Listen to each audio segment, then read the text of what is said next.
Sure. Um, so I know you would like to use Anshar Seraphim as your hmm name. How do you identify autistic, Asperger's, ADHD, what of them? Well, for me, communication is about the way the message is received and understood. Um, if I use labels that are alien to the person I'm talking to, I make the first fundamental mistake in communication, which is, it's not about me, it's about them. What will they understand? What does it look or sound like? What kind of framing do they have? And while I think that clinical terms, obviously, and we've seen that evolution moving from the inclusion of things like Asperger's into the autism spectrum and the changing of semantics and all of that. That from a clinical standpoint, you can try to widen the definition so that more people are covered by it.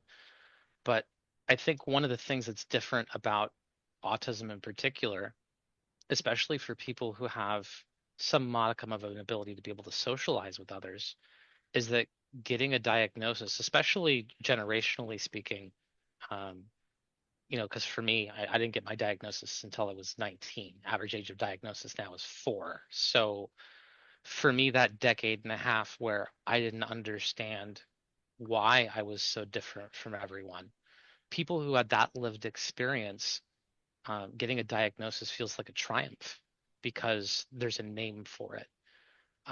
For me, my biggest disconnection with other people was always being able to relate to and understand them. I mean, when I was like 9 years old, I was mostly nonverbal, and I would chase after the other kids in the playground trying to kiss them because I didn't understand human interaction, friendships, social relationships, really severe issues with alexithymia um, and to some extent just from not being able to handle the stimulation of looking at human faces, almost kind of prosopagnosia, just because without an ability to look at human faces when you communicate, not only do you miss subtleties like sarcasm and micro expressions, but you also have a difficulty being able to individuate and recognize people, led to lots of social mistakes. I think that what's significant in communication is that when you try to transmit, because if I just tell someone I've got autism, that could lead them to think I'm anything from Rain Man to their cousin. What I'm really inviting there is semantic disambiguation. And I feel like labels can do us a disservice in that way, even though they can feel triumphant, or validating. Um, so when I try to interact with someone new, I try to tell them what it looks or sounds like for me. And then for me, that creates a bridge of communication so I can learn what's different about them because other people, some people can't think in metaphors. Some people, what is it, 10, somewhere between 5 and 10% of people don't have an internal narrative. Some people are better with pictures or analogs or stories or social proof. Or I feel like social constructs, whether it's gender or a disability or uh, it's really about the way that people treat you and mentally file you. Uh, I've been interviewed before about this experience of being non-binary, and for me, it's not that I have gender dysphoria or anything like that. It's that I didn't have my first friendship until I was 25 years old, and I was raised by two women. I never had a model of maleness. I didn't watch TV. There was no way for me to understand masculine expectations. So, and this is just my experience, um, but if someone uses the wrong pronoun or something, what I care about is are they taking the social expectations of maleness and placing it on me and setting me up to fail? And if they can do that and make that accommodation and not do that toward me, they can call me whatever word they like. Because I care about the way that people treat me, not which words they use. Words means different things to different people. So that's just how I feel about labels. But I teach communication, so maybe that's why. But I mean, so my question was more like, do you have a label for yourself inside of yourself, not necessarily for other people? I think the first label I ever had for myself is I felt like an alien, like I Uh-huh. was on the wrong planet. But I think I mean, the very first diagnosis I got in the Navy was Asperger's. Um, because by that point I'd started to be a lot more verbal. People used to think I had like intellectual impairments and other because of the speech issue, and it Hmm. was which was at its core a sensory issue. So when I first heard Asperger's, I started trying to read up on it because that's what you do when you get some strange diagnosis, from a doctor, whether it's Yersinia pestis or autism. You start doing your research to find out what's going on. And when I saw so many things lining up, um, I realized that it wasn't just Asperger. I mean, at that point, I didn't understand that there was like a 40 to 60% comorbidity with things like ADHD. I didn't understand, BH4, DRD4 mechanisms and genetics and all of that. That came much later. So um, I felt like it was an incomplete definition, but it was one hell of a lot closer than what I thought. But at the same time, the label hurt my feelings a lot um, because I wanted to have the ability to connect to other people, and it was something that I was working on profoundly difficult and hard. And when I got the diagnosis, it felt like a hamstring. Like, okay, well, I've got this, and part of having a disability is acceptance, and yeah, maybe I'll never be able to do these things. So there were a few years I got really depressed. I looked at social relationships from the outside. I'd see people in relationships and stuff and think, that's never going to happen to me. I'm just going to watch it. Um, so I think that keeps me from jumping to a label, but I think I am proudly autistic. I would say, the end of that for me trying to, via the strong anthropic principle, try to be a good ancestor to the people that come after me. Because, like it or not, at the age of 45, with the generational divide between me and the kids who are getting diagnosed at 4, I'm an elder in this strange community of realizing about neurotype and neurodiversity. So I try to use that. And the one thing I hate about it is that being a 2E cognitive savant and having a lot of skills that other people like to point at, you know, and uh, and say, see, autism's a superpower. I have the potential to do damage to the community just being myself because of social impressions. So I try to use the fact that people kind of blink at me or call me an outlier or want to interview me. I've got like 60, 70 interviews on YouTube with people trying to talk to me about autism. And there's nobody going out there and trying to interview, a non-speaking person. So, I have a duty, I feel, to try and use the fact that I have more visibility to give a chance for other people's voices to be heard. And I take that responsibility really seriously. Great. I only figured it out when I was 60. So, Talk about generational differences.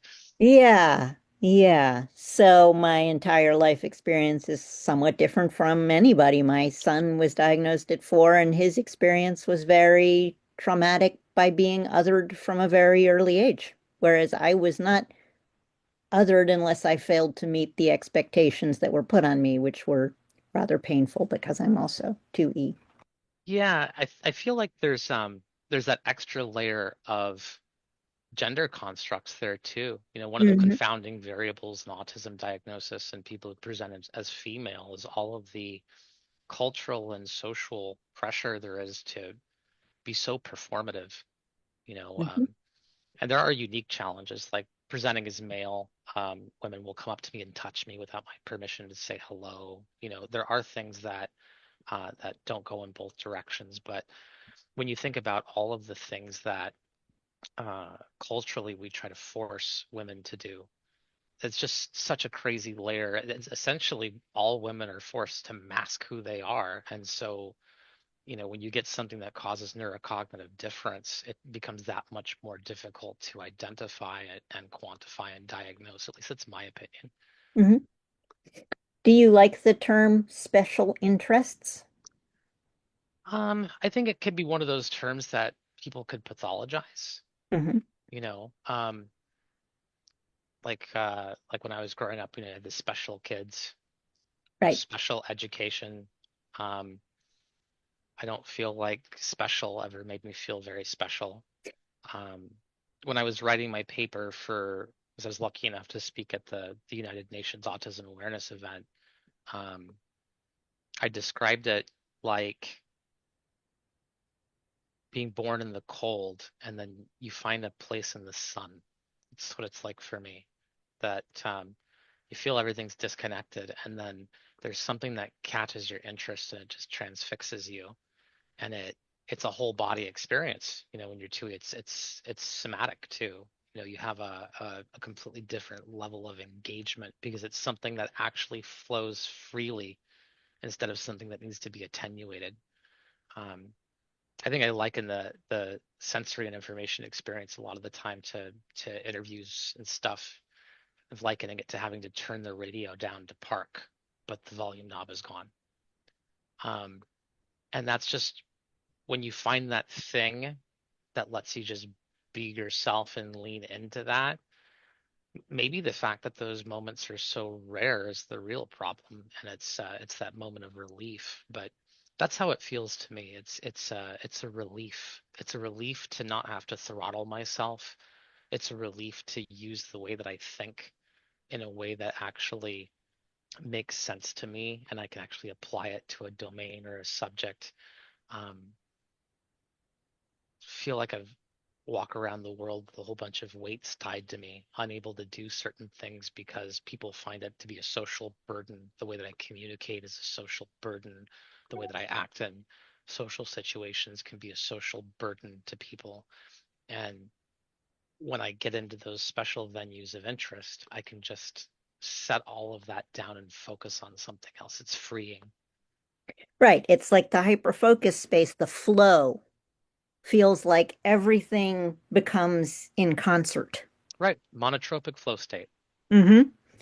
Um, but when I mentioned earlier the That idea would of, be my term for it. Monotropic flow state. yeah, yeah, but I guess there's the state of your engagement with the special interest or autistic passion or whatever you want to call it, or your subjective focus. Um, but I'm also curious about how you do these universes of knowledge. Um, how do you experience the structure of them? Are they, like some people talk about, having file cabinets, or, or is it like your backdrop with the sort of branching neurons? Do they gain stability or are they always changing? That's what I'm trying to picture. Everything is connected to me. It's probably one of the most frustrating parts of the way that I am that I think is that everything is connected. It's like a spider web. And because I see patterns in things so easily, uh, like the first time I read Alice in Wonderland, remember the why is a raven like a writing desk riddle? Hmm. No hesitation at all. I was reading that and I was just like, oh, they both got quills dipped in black. And then I saw the confusion and I didn't get it. Like the connection is just implicit to me. So for me, it's exploring the hidden connectivity between things. Um, when I was younger, it took the form of personal distraction. I was really miserable, and it was something that I could focus on and do that took all of my attention where I didn't have to think about anything else. But when I got older, um, I read the Dragons of Eden by Carl Sagan, and he goes on this amazing journey of it's like 267 pages. It's genius. He talks about, well, if we operate off of the preamble that evolutionary science brought us here, what does the fact that we came from animal systems tell us about the way that we think, about the way that we experience reality, um, about the patterns that we engage in? And I became at that point completely enraptured by the nature of the human brain. And for me, it was an opportunity. also for me to understand why and how I was wired differently from other people. Um, Sorry, when that did this happen? when I was about 23 or 24. Okay. I wish I'd read it earlier, but Mm. um, and I realized that if I, because I had up to like 50 special interests before that point in time, it occurred to me that if I could have the same amount of focus on the human brain, psychology, sociology, behavioral dynamics, psychosocial dynamics, culture, maybe if I explored that special interest enough, it would show me what I was missing to connect to other people. Because I was horribly alone, horribly alone. And it changed everything. It changed everything. I started to learn the differences in the way that my mind was thinking about things and turn it around to use it to my advantage, to understand why, what were the implications of my aphantasia? What did it mean that I was encoding text on surfaces around me in order to talk? Why was I experiencing all the sensory processing issues that I was? Um, what's different about the white matter tracks and corpus callosum of a person on the spectrum? Why is that associative computer's tuning dial set to associate everything? But it also helped me understand other people because they were always confusing aliens to me.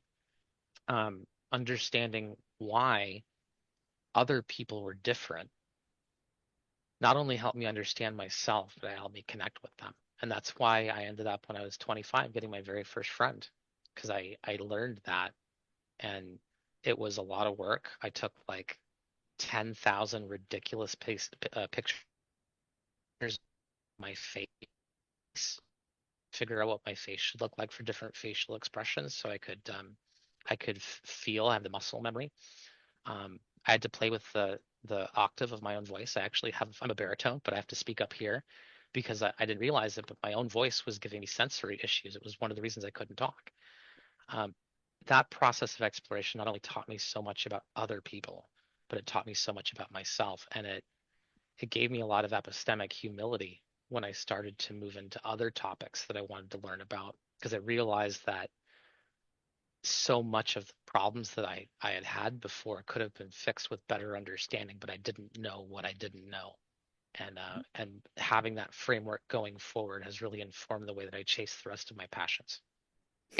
It's incredibly common for us to go into, for the hyperlexic of us, to go into things like psychology, anthropology, sociology, linguistics, because we're trying to figure it out from the bottom up how to make it work. And so, I mean, that's fascinating. Like, you think of Oliver Sacks's Anthropologist on Mars, you know? And I remember even just seeing the title of that book and going, oh, that's me. Oh.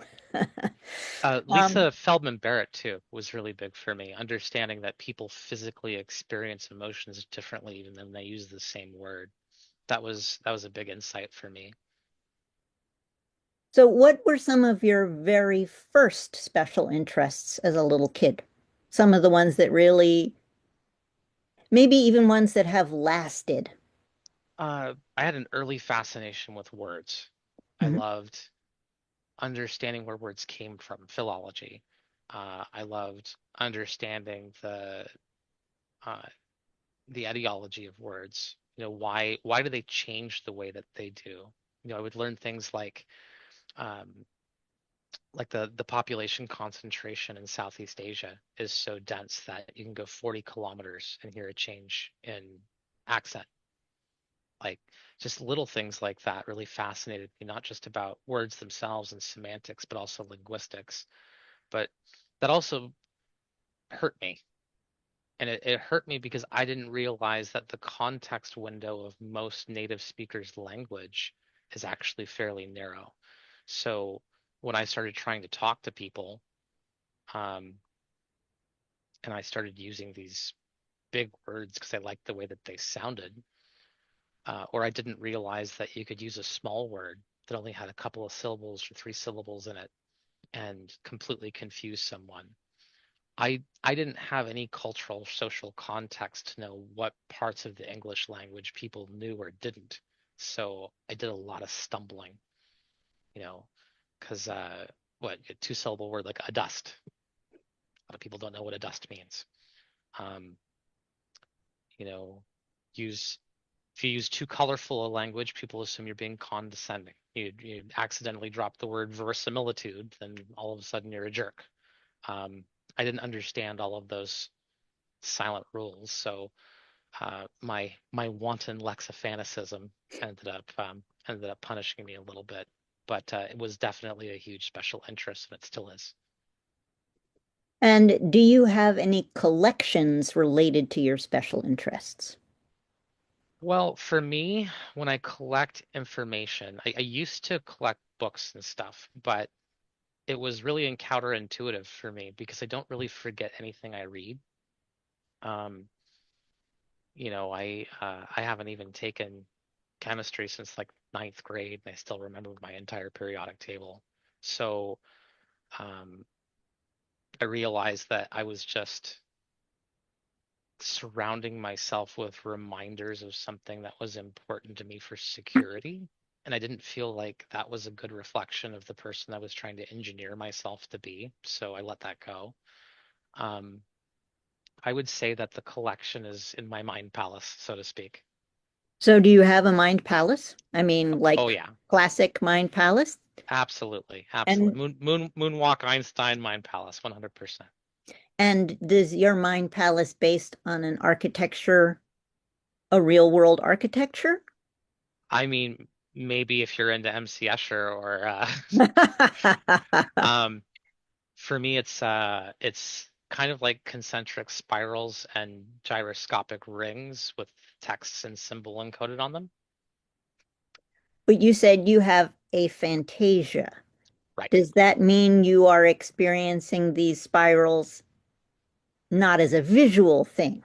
Visually, when I have my eyes open on a surface, I have to have blank surfaces around me, and then I can index it and see it there, but I can't see it if I close my eyes.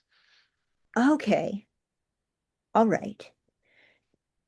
Do you make maps, like physical externalized maps of things that you're of your knowledge? God, I know. I don't even see the point. Like my brain involuntarily connects everything. So maps are the one thing I don't need. Interesting.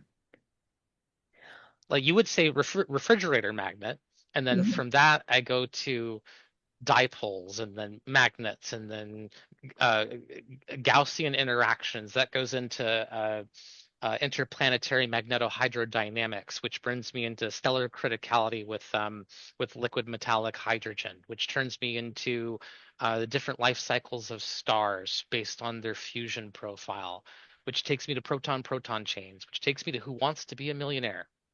It's my brain does all of that without me wanting it. So if anything, I need a brake pedal for my maps. Hmm.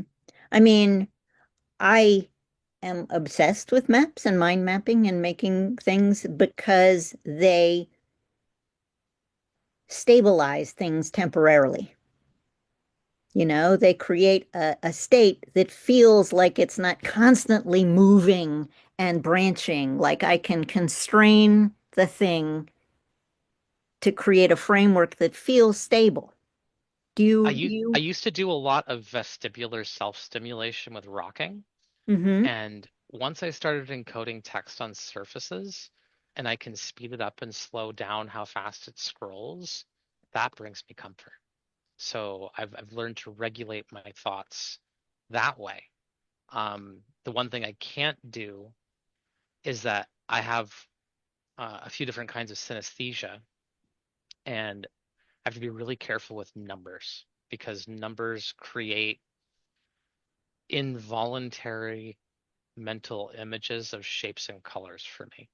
So even though I can't imagine a triangle, if I imagine 23 times 11, I'll see a red and a blue triangle with no numbers on them, just the triangles. and then the word area that they overlap is purple, and purple's 5. So because it's an 11, I'm getting two right triangles facing each other. Because they're overlapping, it's 5, which means it's 253. 2 for the red, 5 for the purple, 3 for the blue.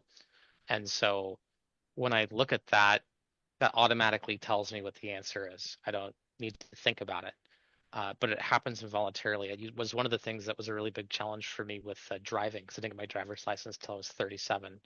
Um, Road signs, exit ramps, speed limit signs would basically make me see, colors and shapes in my head and would distract me.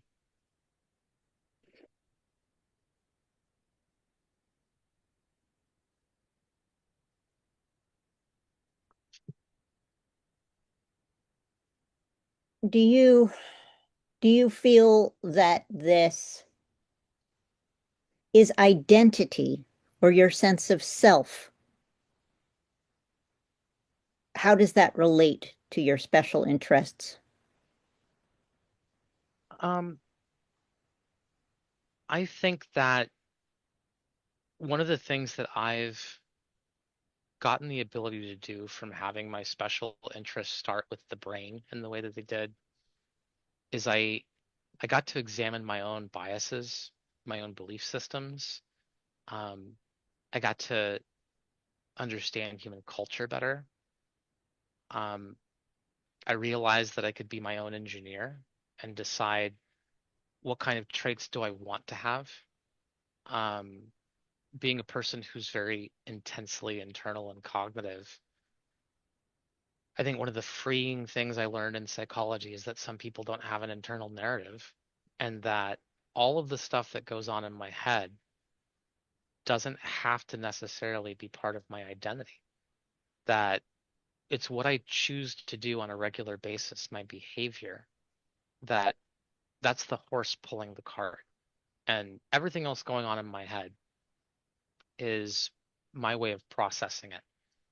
And when I realized that my identity didn't have to be constrained by my reactions to my environment, that I could decide what that looked like, then as I learned more and more about psychology and the brain, I had a rare opportunity to decide who I wanted to be. What does the person I want to be look like? And what are the steps that I need to do in order to claim that identity for myself? And that's what I did.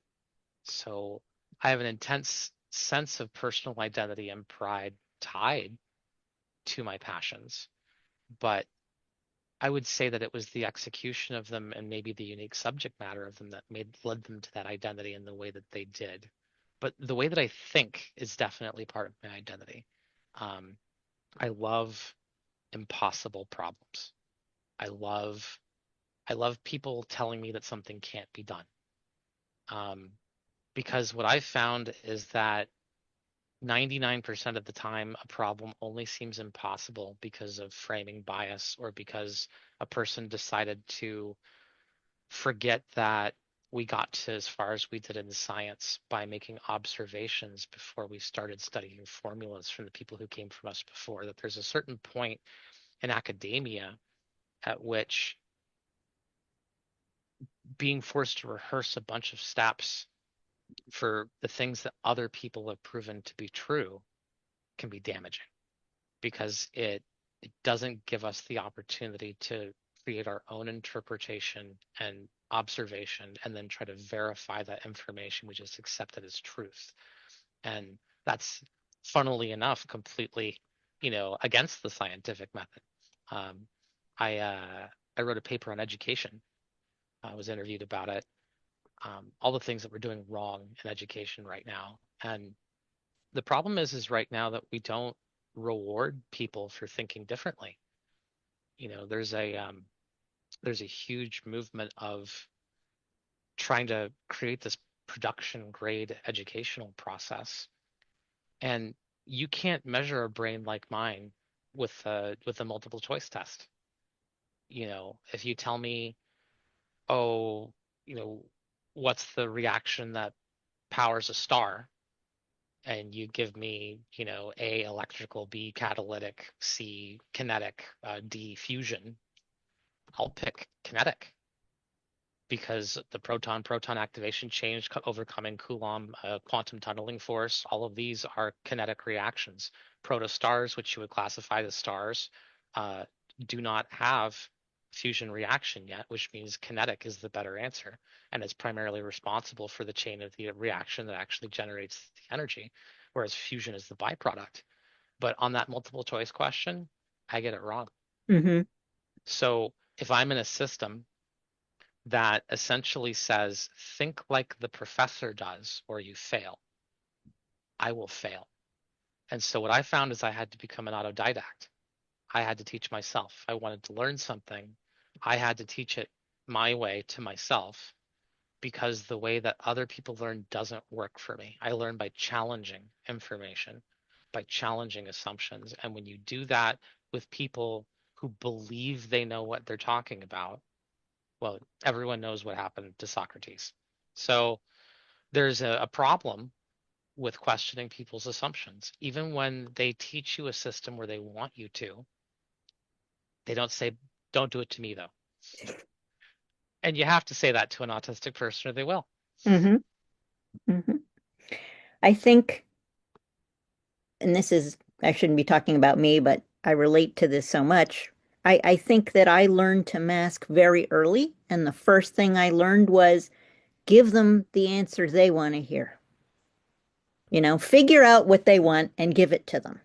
So I expended a huge amount of energy in order to succeed in that particular fashion, thereby killing off whole sections of my capacity and brain. Um, Yeah, no, that was a lesson I didn't really learn all the way until I was about 27. Um, because I thought, well, if I could learn to act like neurotypical people, then I could have friends. mhm. And I didn't realize the inherent self-sabotage in that even if I was successful, that I would be forever questioning whether or not they would actually like me for me, or what it does to you behaviorally when you start to have a reflex response of being someone other than who you are. There's a poem from the Harlem Renaissance, um, Dunbar. It's we wear the mask that grins and lies. It hides our face and shades our eyes. This debt we pay to human guile with torn and bleeding hearts. We smile. Why should the world be overwise in counting all our tears and sighs? Nay, let them only see us while we wear the mask. And that was that existence before, and that's not who I want to be. I want to build bridges between people, help them understand one another, understand that we're all different, and that we can leverage those differences for something greater. And that's why I got involved in the Octopus movement. It's a nonlinear thinking group. And so, do you feel that one of the ways in which you interact with your special interest involves communicating them to other people? I'm going to be blunt. Mm, Most people cannot understand the work I do. hmm. Um, I mean, I submitted one of my papers to BBS Cambridge, and I had to escalate it like 3 times before I could find someone who would even understand my paper, let alone, not just be like, oh, this is an experiment. We were looking for a theory. No, it was a theory with 70 examples. That's the problem is that there's a fundamental mismatch. Um, and people get angry at you when you solve an impossible problem.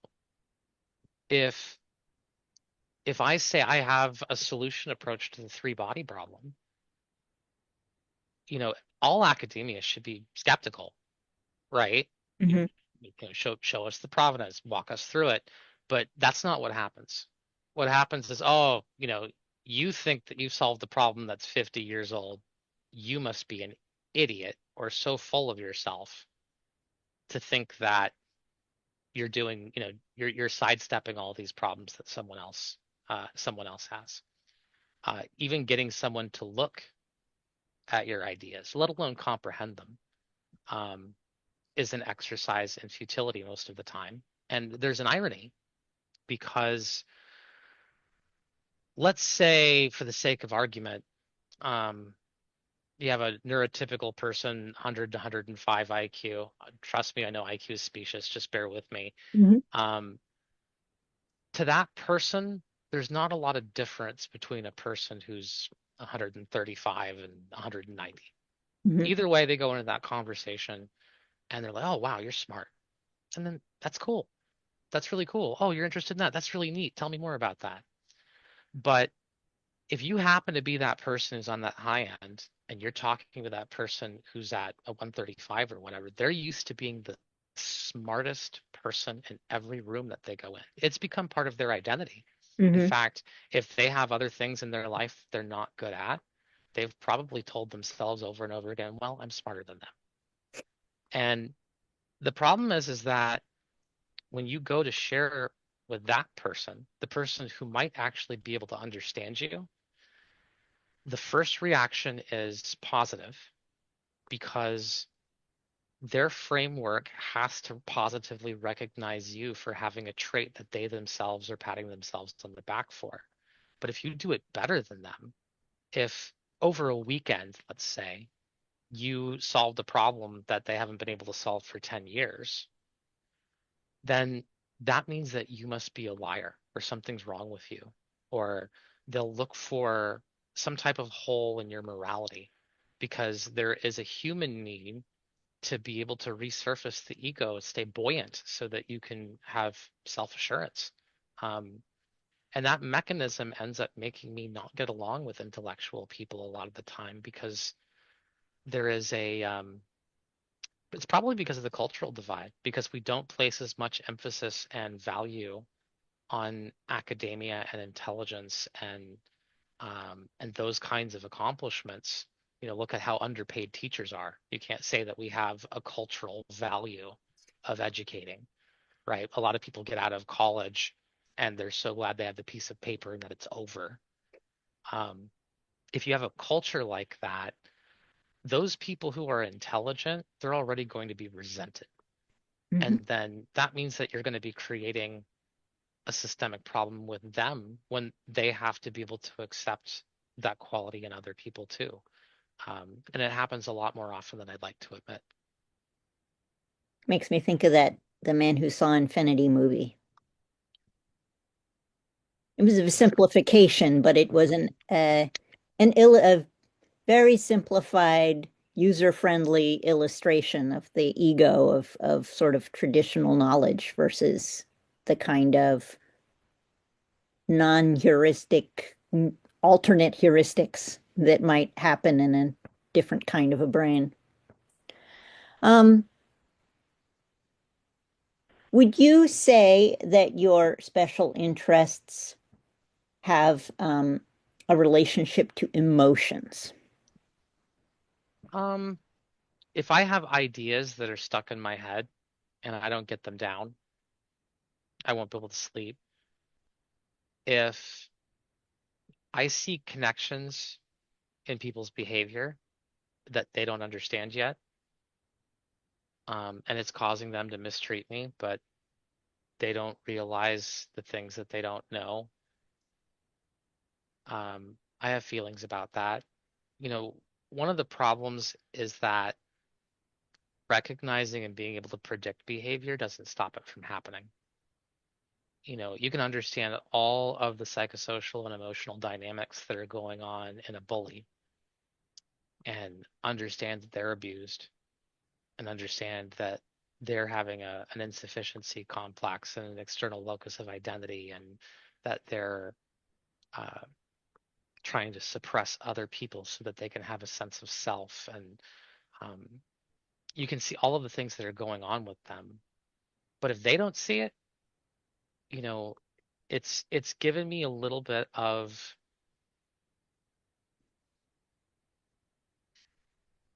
caustic cynicism about the world. I think that there are some people who are just a product of their environment and their environment makes decisions for them. And those people you can never count on because they're only as reliable as the environment permits them to be. Um, that's saddening. There is, I always go back to Kierkegaard and what Albert Camus' take on Sisyphus, this idea of existential nihilism. We're all evolved animals, and this is just what we're deciding to do with our time since we don't have to survive. We're all just pushing this rock up a hill. For what purpose? You have to define your own purpose, to find gratification in that. What's important to you. And the truth of it is, for me, the thing that I was always lacking was the ability to connect with other people. Um, but the sad part is that other people don't understand their biases. They don't understand the fallacies that they think with. They regurgitate the opinions of the people that are around them. They surround themselves in echo chambers of permissivity so that they can feel more justified for the things that they already believe. Um, they harm other people in order to try and mechanically compensate for weakness. Makes me think of Roachkoff. People are often treacherous through weakness than they are through calculation. It's true. Um, and it crosses over into Swift too. You can't reason someone out of a position that they didn't use reason to get to in the first place. So I think that on the plus side, getting an understanding of things let me have a sense of autonomous realization that made me proud to be myself. But the drawback is that when you do not think simply, enjoying simple things becomes more difficult. And so it's a double-edged sword for me. Um, I do use my special interest to regulate, I think, to some extent. But what I try to do now as a behaviorist is, I mean, I'm not a jealous person, but let's say for the sake of argument, I was. If I'm insecure, and so that's manifesting itself as a feeling of jealousy, I will identify that feeling and then decide, well, if I don't want to just go into cyclical thought loops over something, what's a positive action that I can take that I can set as a behavioral or a cognitive anchor to this feeling of insecurity that I'm having? And so, as an example, if I was insecure in a relationship, every time I feel jealous, do something nice for that person. Show them that they're important. If you're worried that you won't be valued enough, does it make more sense to stew in that feeling or to increase your value? I I've had to overcome so many challenges in my life that I am not afraid to change things. I know exactly what behavioral change looks like. If I want to make my bed a certain way for the rest of my life, I know exactly the steps that I need to do it and for how long before it becomes completely natural. That's one of the perks of being a behaviorist. So there's a sense of power that comes from it. But when you understand other people and they don't understand themselves, at best, you're watching car crashes all the time that you can't do anything about. At worst, people will constantly get the impression that you are condescending and that you have a superiority complex. And so you have to usually just keep those insights to yourself because no one wants a mirror. So I have hardcore alexithymia. Um, and so these questions about emotions often throw me. But one of the things that I'm learning to pay attention to, and this does relate to special interests, is the sensations in my body. So now I understand, oh, emotions, it's your body, stupid. It's not your Unconscious thoughts. pattern recognition. Yep. It's not your thoughts. It's not your ideas. It's not cognitive. It is information coming from your body. And Hmm. so one of the things that I'm interested in mapping or thinking about is the interaction between these experiences of special interest time and the somatic experience. And so I think that's sort of something I was trying to get at if you had any thoughts about that. I have lots of thoughts about it. Okay. Let me see if I can get it down to 60 seconds. I'll try.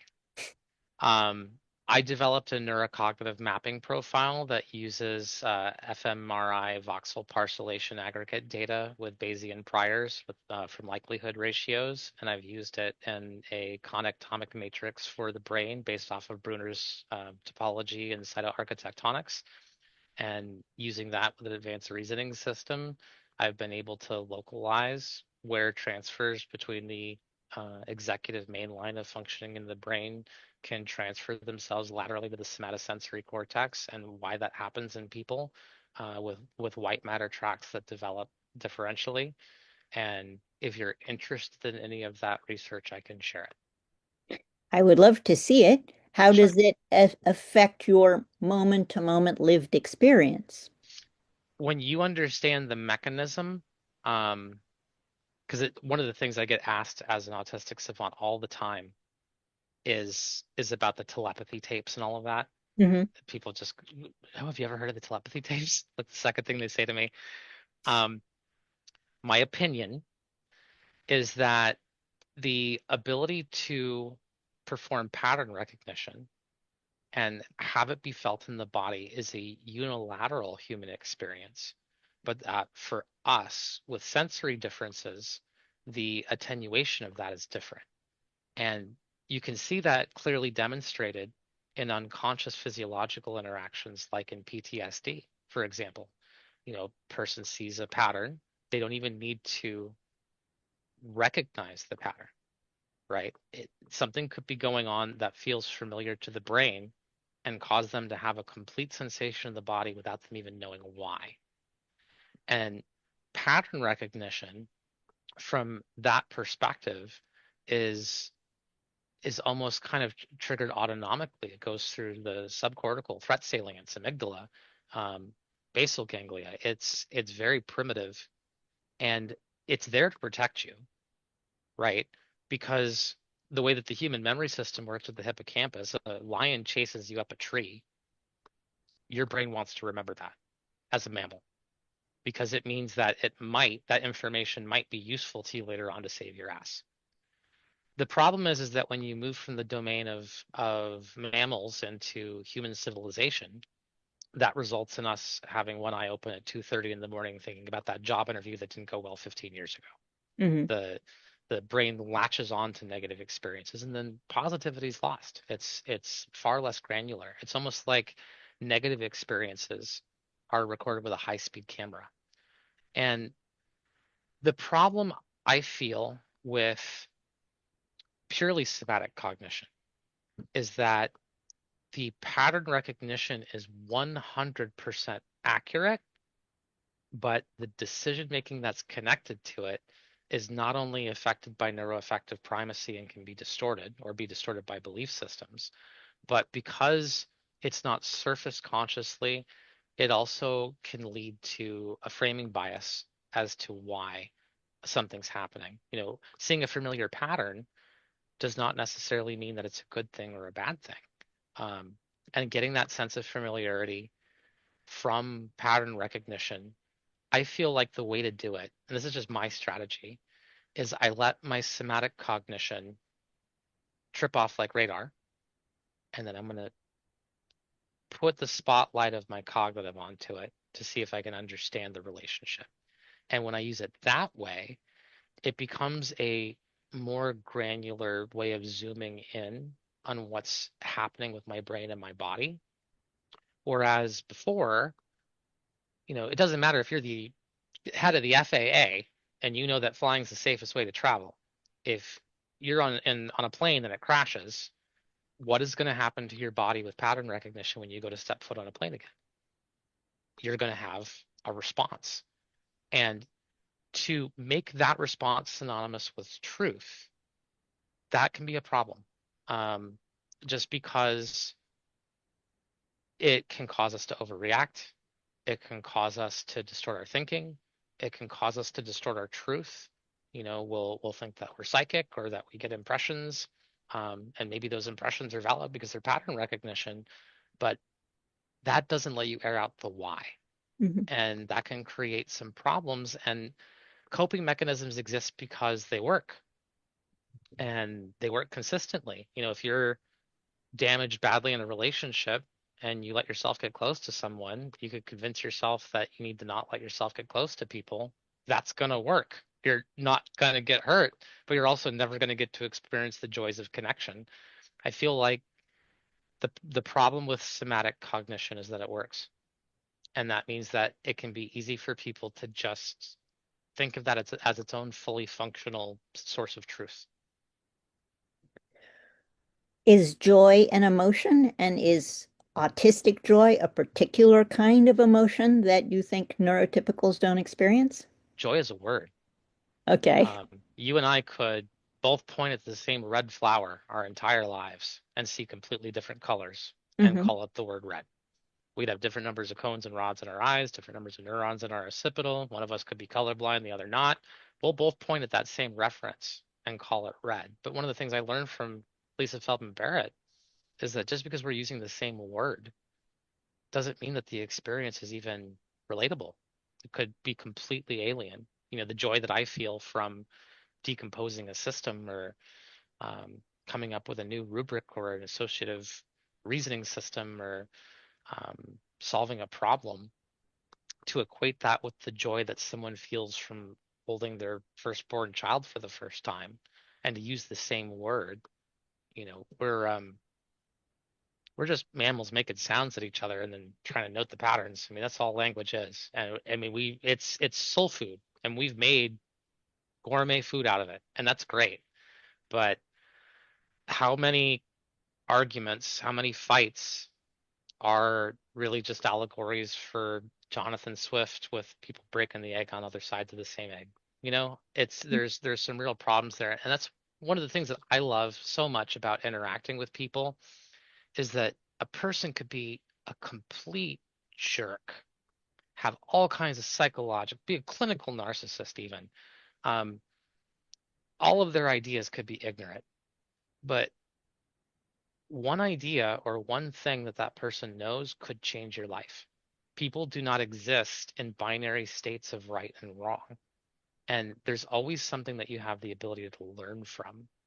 And because challenge informs our experience and helps us grow so much more than sameness does, no matter how comforting it is, I feel like putting yourself into the sphere with other people that are challenging is one of the most important things that you can do because it helps define you. And I love disagreeing with people. I love doing a reverse debate and entertaining their position for a minute. Can I follow this person's work and their steps and see how they got to this conclusion that I disagree with? And can I make them feel respected for having that position before I decide to open my mouth and talk about me having different data? You know, Something that's really I've gotten a lot from. Okay. So I understand that both of us could mean very different things by the word joy. Can you describe what you would, how you would describe the joy you experience when you're getting into a new rubric or exploring a new problem? Um, it is like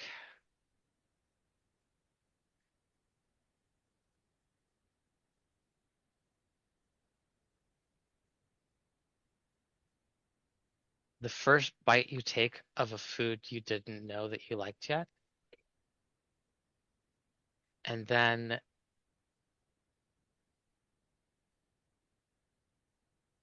when you see that things run deeper than you thought, and you start to chase those currents and eddies down to a deeper truth, and you find something that actually works and it solves a problem, it's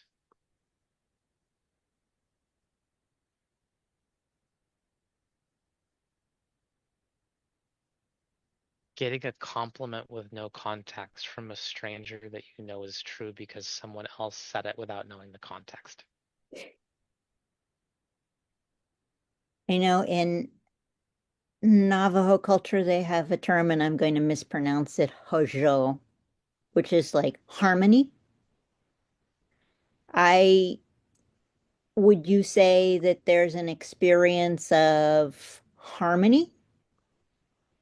When is that one of the experiences when you're in that state of flow exploration? So for me, the flow state is a Hmm. different state than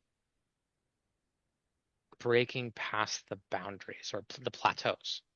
So the flow state, I'm interested, I'm engaged, I'm setting about the steps in the work that I think are going to have the result that I want. When I get to a precipice of a new understanding, that's joy for me. When I'm super engaged in a system, I'm interested. I'm interested and focused, and I've got clarity. And there is oh, this is such a stupid metaphor, but I'm gonna give it to you because I happen I, to be I'm smoking a cigar right now. I'm But strong on metaphors, so please um, throw me one. just for context, I smoke clove cigars because it disables my olfactory and my gustatory. I don't smell or taste anything when I'm smoking them, so I don't have to worry about intrusive memories. Um, so, but if you happen to be addicted to tobacco, to nicotine, you start to create this association between, like, after a long meal or something stressful happens, you create this association with smoking to calm down, right? But if you know anything about the brain, it doesn't make any sense at all. It's a stimulant, right? Mhm. So, but what's happening is that as the amount of the chemical in your system is going down, there's an escalating anxiety response in the body. And when you have the cigarette, it plunges and you get to feel a sense of release. And so associating that sense of release, the truth of that is that you're smoking to feel for 7 minutes what everyone else feels all the time. But because of your frame of reference, you think it's something that you enjoy. That's that's what it's like is understanding that tipping point or that new perspective that makes a problem get completely reframed. Because I used to smoke normal cigarettes, disgustingly so, right? Because it was a nervous habit. I needed a stimulant. I was doing the whole thing. I had like 10 cups of coffee a day. It was bad. So as a present to myself for my 30th birthday, I quit cold turkey. I was smoking a pack and a half a day of Marlboro Reds, right? Um, and it was just because I changed that perspective. I'm not giving anything up. I'm literally making it so that I get to feel that way all the time. I don't have to smoke to feel for 7 minutes what I can feel all the time. The problem was imaginary. And that's how it feels when I have a breakthrough, is it's this moment of challenge turned into joy, where instead of feeling like I have to give up something, not find the answer, not get to where I'm going, but that I've been framing everything wrong and I have this new understanding. And not only is it a new understanding, but that means I can use that understanding with a completely different system. that it has full transferability because of the way that I think. And what will happen the next time I think about something else that used to be a problem, but now it'll automatically get connected to this insight. And I feel this intense rush of excitement when that happens, like a breakthrough. I feel like I experience the world as like moving through rooms, and each room has a different flavor and shape and smell. So in a way, I think, for example, discovering neurodiversity was like completely what they say blew my mind because it created an entire new room, a new framework, a new system I can relate to that where totally. all of this other stuff can be just a table in the room. And now I have all this other furniture that I can look at and rearrange in my head to understand the world. And I feel like my first special interests were very, very primitive attempts at creating a room which could describe the world and give the world a shape that could explain things. Like my very first special interest was the Loch Ness Monster. Oh, great. age 5, And the reason why I was so So what was your fascinated, internal theory? Policeosaurus or oh yeah, definitely Polisaurus, sure. Um, I'm more and of an I don't know. Archaeopteryx person myself. Oh, okay.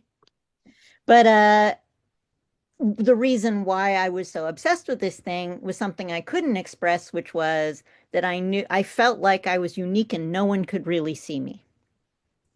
And I had had a terrible near drowning experience by myself. Oh, Nobody ever knew about it. Like this happened all, and I never told anybody about it at the time because I was so ashamed and humiliated by it. But I ended up on the bottom of the ocean looking up at all these kids playing on the top and felt like here I am alone in the darkness. And the Loch Ness Monster, and thinking about the Loch Ness Monster, provided a kind of metaphor to understand these experiences. But I same thing for collect, me with the Archaeopteryx because it was a flying reptile with feathers. There was no way to classify it. uh-huh. So whereas yours was like a persistence into the modern day kind of thing, mine was like this strange turning point where you don't know where to file it kind of experience. And I got fascinated by that for the same reason, but in a totally different way.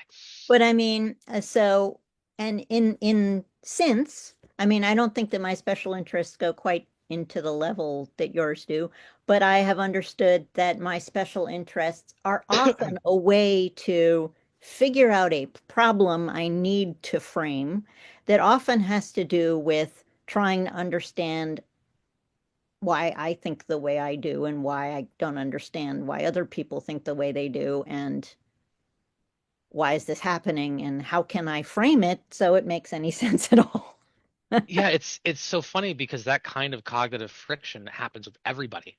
Mhm. In my work, because I work as a behaviorist and I do like psychological evaluation of content and copywriting and all of that. Um, I was like working with an Italian energy company, for example, once. And when you have siloed thinking, you have a bunch of people with like minds together, bunch of engineering people. What convinces them? Well, they're all convinced by facts, figures, numbers, graphs. Um, so their website to try to sell their renewable energy company was just a bunch of facts, figures, monotone colors, graphs, because to them, empirical proof is proof. But they weren't thinking some people need social proof. Some people need to have their objections surfaced without knowing what their objections are. Um, some people are bad with metaphors. Some people thrive on metaphors. Some people need a visualization. Everyone thinks differently, and failing to understand that the people who need your good or service the most are the people who think least like you. That's a gap that people have all the time. Because if you're a systems thinker and you're selling, some software to help people organize themselves, who needs that the most? People who have disorganized thinking, who are impulsive, people who pick things up and set them down and forget where they put them. That's the person who needs your system. And if you're not able to translate that into their language so that they can see why they need it, they won't get to enjoy your solution. You won't get to solve their problem.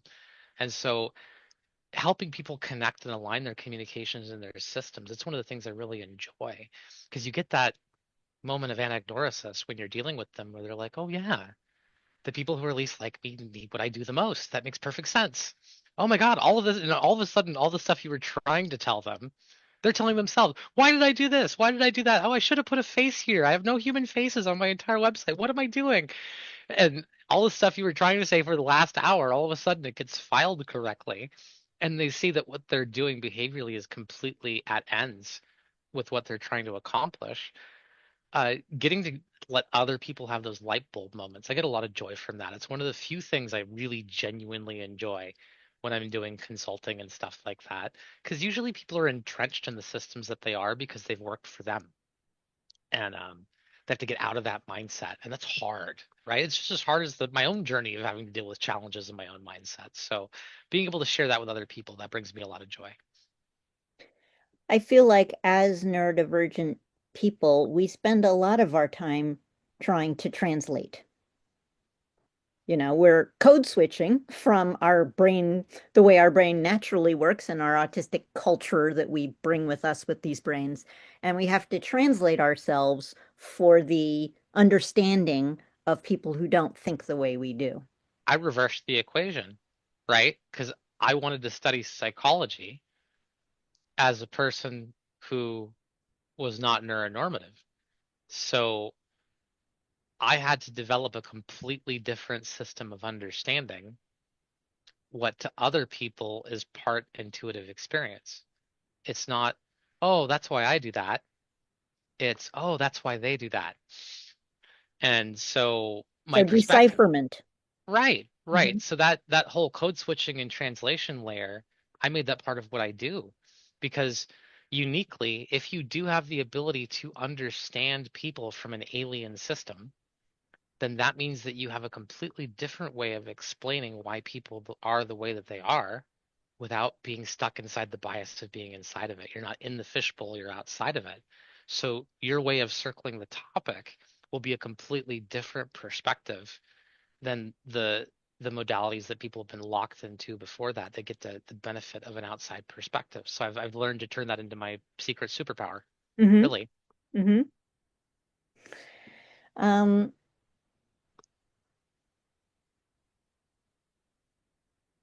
what other thoughts might you have on special interests as a topic? Their function, why we need them, or what non-autistic people need to know about them? I mean, some of this is all pretty obvious, and I think we've covered it, but I'm trying to ask an open-ended question about Here's what special I interests. think is cool about it. Hmm.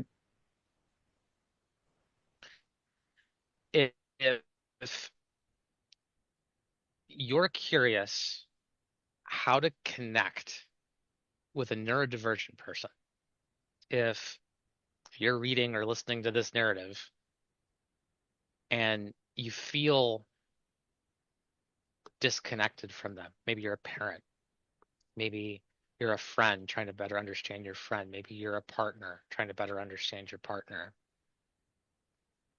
If you go to the place of lowest friction, the place where that person's system thrives,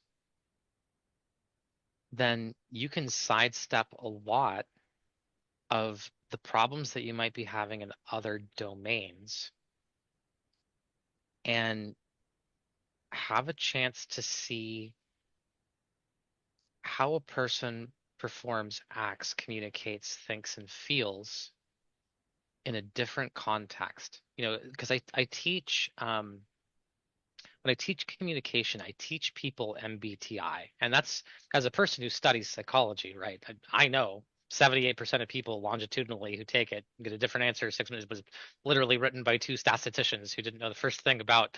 I know all of that stuff, but what's interesting about it, right, is what makes it bad is that it's not longitudinally accurate, stable, or a good indicator of personality. But what is it good for? It is a fantastic way to check out the individual modality of an interaction. You got 16 different personality types with A and T. So you got 32 different options. If you have trouble modifying your communication style or your cognitive style to try to align with another person to be able to communicate, really easy way, right? Are they on this particular subject? Are they introverted or are they extroverted? Are they intuitive or are they focused on sensory processing? Are they a thinker or, are they a feeler? Are they weighing things against one another with logical comparison or are they trying to look at everything in its own individual context? And getting that insight gives you a system of being able to change the way that you approach communication and ideas and connection. And if you see a person who's in that flow state and you can find what it is about that flow state that they love that brings them joy, then that means that you get to start out that interaction by sharing joy with them. I feel like it's about finding what you have in common with people so that they can extend that Dunbar number, that field of empathy to you.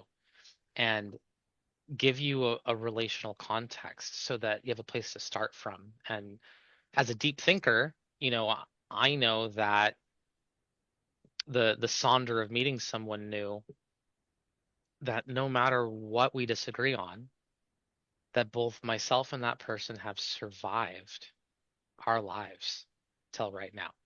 We have that in common. Whatever trials, tribulations, challenges, um, all the people said that they couldn't, whatever bullies, whatever car accidents, whatever medical crises, whatever deaths, whatever challenges that person has had, their journey brought them there to be right in front of you. And survival is the very, very first thing that you have in common with another human being. And if you can lean into that joy with someone of what you have in common, you can create a bridge for communicating and actually transferring ideas back and forth and care and consideration and love and empathy. And it's the same thing for a neurodivergent person. Find that flow state, find that thing that uniquely lets them disarm themselves and use that as an opportunity to connect. And I think there's a beauty to that. I think it's a beauty of approach that applies in a unilateral fashion to all human beings. And it's something that we need to learn because, or at least relearn, because we're in this era of social media where if you don't like another person's opinion or their presence, you can hit a button and they cease to exist. And it kills discourse, it kills dialogue, it kills the ability for us to be tolerant of other viewpoints, it kills collaboration. It makes us feel so entitled as to what should or shouldn't even be in our field of view that we stop learning how to have hard conversations. You listen to a radio program from 50 years ago and it'll get on a talk show or something. It'll be a housewife and a guy who works for the government and a soldier and a vacuum cleaner salesman. And oh, it's really interesting. I never thought of it that way. I don't really agree with you on this, but what you said here, that really struck a chord with me. People were reasoned. They had an opportunity to be able to, through exposure, through shared experience, um, be able to relate to one another and to find common ground. And we're losing that right now at a pace that is just blinding. It's explosive. And if we don't do something about it, uh, we're going to all live in our own echo chambers and be at war with everyone around us.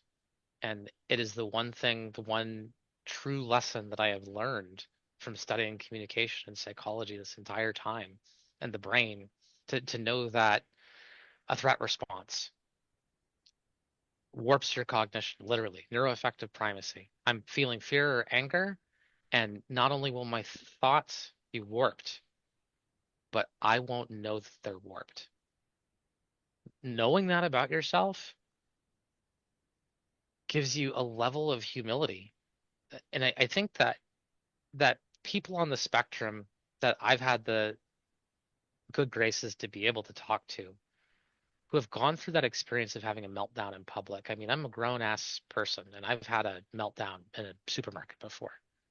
Embarrassed the hell out of myself, acted like a 12-year-old. And then you've got to go back to that supermarket to buy your food, right? There is a level of humility that goes into that, but there's sadness too for me because when you accept a person with a disability into your life, you are accepting part of their challenges. With, you know, a friend who's in a wheelchair, they're not going to be able to help you move.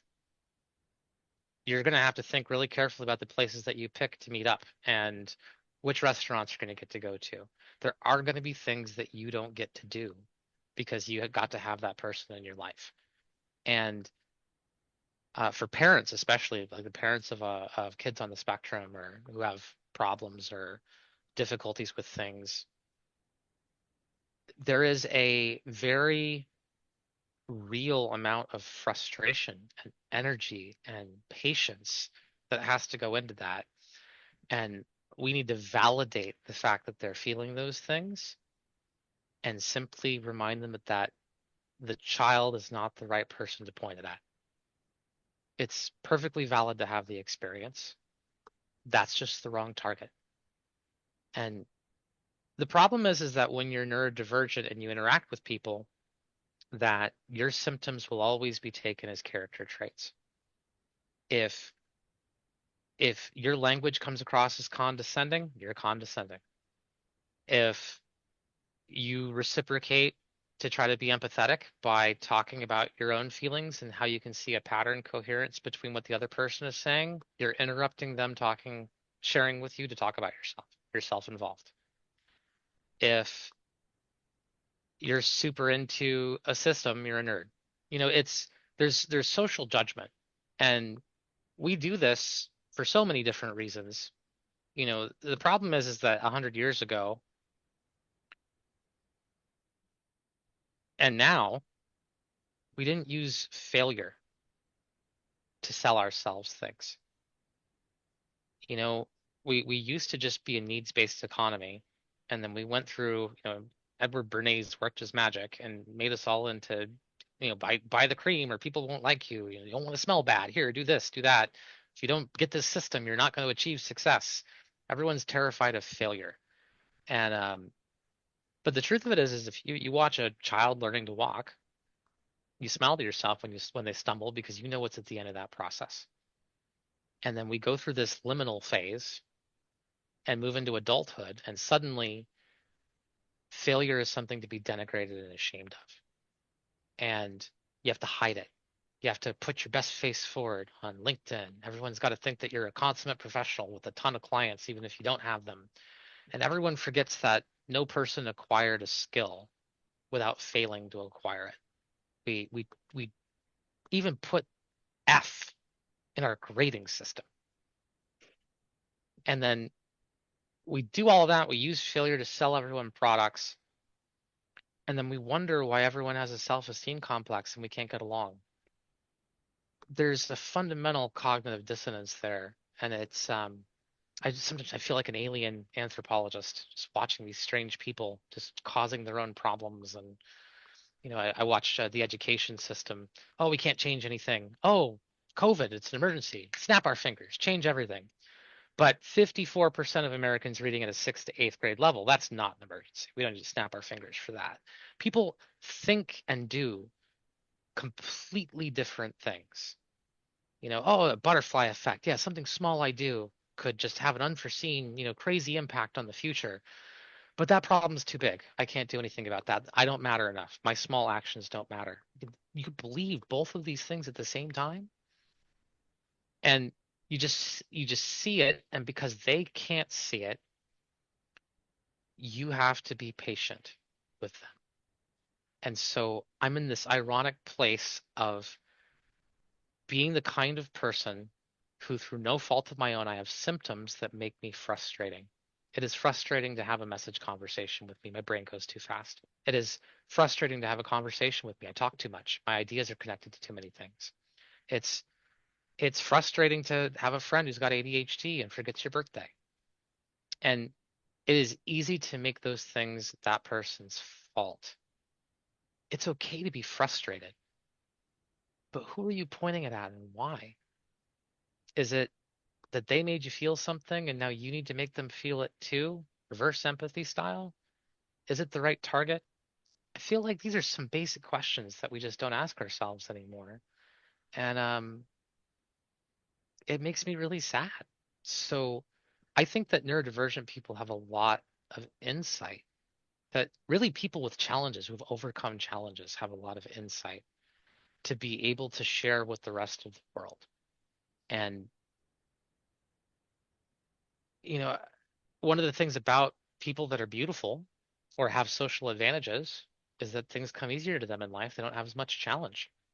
If you see someone who's rich and beautiful, they have not likely had the same experiences that you have had in your life. There's this point at which they become aliens to you. And for me, being neurodivergent, that's everyone's an alien for that same reason. Everyone has this place of entitlement. You don't know what it's like to not be able to get on a phone call with your girlfriend because you have sensory issues and they can't get to a Zoom call right now. So you don't get to talk to them because you can't handle it, and then they get angry at you because you're not calling them. Um, there's this inherent disparity of understanding, and I think that we all have something to learn from that. So special interests are a gateway because special interests don't have to be special. People can share interests even if a person's neurodivergent and they're completely focused on something because they like the way it makes their brain feel. That is an opportunity to be able to connect with them without all of that other stuff in the way. And to me, that's why it matters. That's why interests matter. Um, it lets all of us feel a little more human. Beautiful.